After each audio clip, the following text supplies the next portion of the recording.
Hey everybody, Shauna here, Whiskey Chick to a lot of you. Today I want to talk to you about the first step to building buzz around your band.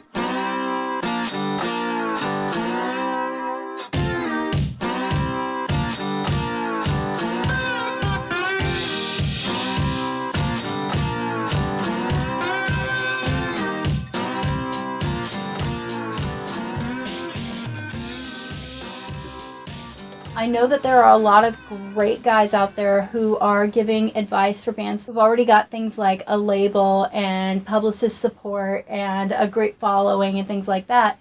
I think some of my favorites of those are Michael Brandvolt and Steve Rennie, and they have been around the block so many times that they are just gurus when it comes to helping bands at that level. However, the ones that I want to talk to today are the bands just starting out. I want to talk to the bands who have 0 followers so far or are just getting ready to do their first practices and play their first shows. You guys are my people, and I want to give you a little bit of like a basic boot camp. Today we're going to talk about how to get blogs to give you more coverage. Blogs are important because they're going to give you your first outside feedback besides your mother and your girlfriend when it comes to how your band compares to others in the industry. And you can use the quotes from those blogs and those reviews to help push your band even further. Those quotes could end up on your press kits. They end up being something that you send out in emails to venues to help you get booked.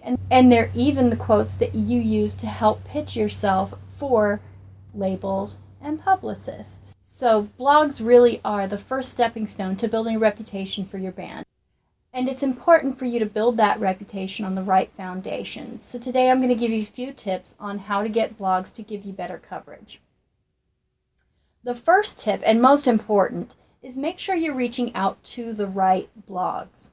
I run a country music blog and a rock blog, and somehow I'm still constantly getting pitched classical artists. I'm constantly getting pitched rappers, indie, like electronica, EDM. I'm getting Broadway stars. I get mariachi bands. What these musicians are doing is mass emailing every blog on a media list that they picked up off some review site or some top 100 place. And they're not pre-screening them to make sure it's an outlet that they actually would want coverage on or that would possibly cover them.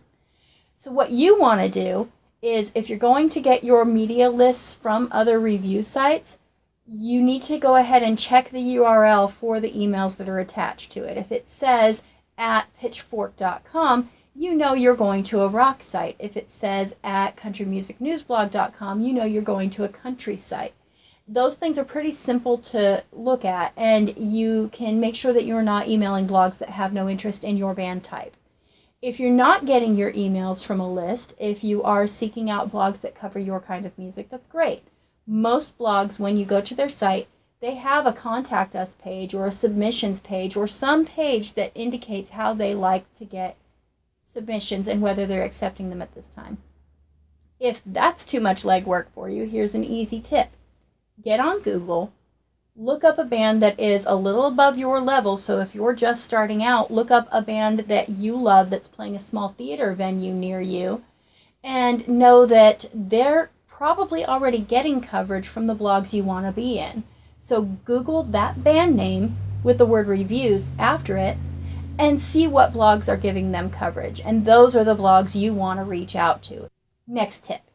You want to look as professional as you can with what you have. If you're not a great graphic designer, don't fuss with big fancy email programs. Just write a quick paragraph that says who you are, what you have going on, and what's coming next. If you know who you're reaching out to, try to include their name in it. If you have a music video, include a link to it.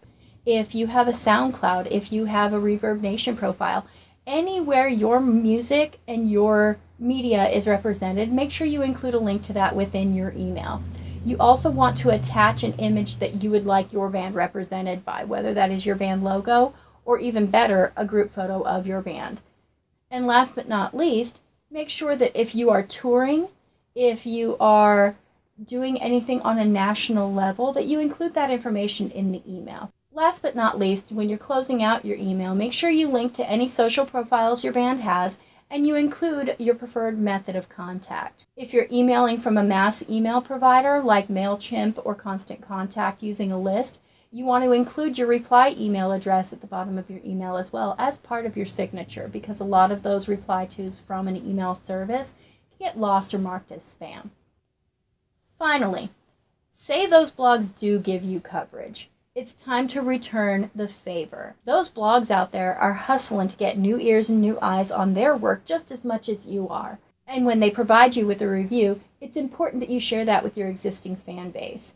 Backlinking, social signals, reputation by word of mouth, those are all social currency when it comes to marketing a band and a blog, and we should be working together. You can really help the hustle a lot for yourself and for the outlets that cover you by reciprocating those favors and helping expand reach on both sides and showing that you appreciate the coverage that you got. Like I said earlier in this video, you can include those review quotes in your electronic press kit and in a lot of the material that you use to market yourself, and in turn help market the blog. Hopefully with those few tips, you'll find yourself reaching out to better blogs and getting better responses in return. Thanks for watching. I'm WhiskeyChick. Cheers.